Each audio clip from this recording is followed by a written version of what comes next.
আসসালামু আলাইকুম। কেমন আছেন সবাই? আশা করছি ভালো আছেন। আলহামদুলিল্লাহ আমিও খুব ভালো আছি।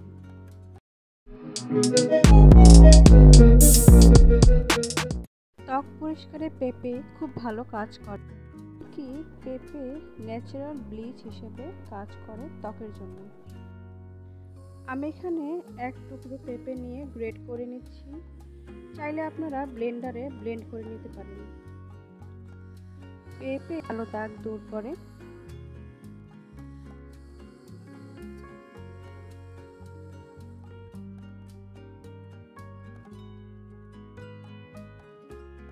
এখন 1 চা চামচ বেসন, 1 চা চামচ লেবুর রস এবং হাফ চা চামচ মধু দিয়ে সুন্দর করে পেস্ট তৈরি করে নেব। ন্যাচারাল ফেস ওয়াশ হিসেবে বেসনটা খুব ভালো কাজ করে, আর মধু আমরা সবাই জানি যে ন্যাচারাল গ্লো দিতে সাহায্য করে। ভিডিওটি ভালো লাগলে অবশ্যই একটি লাইক দিবেন, আর এমন ভিডিও আরও পেতে চাইলে সাবস্ক্রাইব করে পাশে থাকবেন।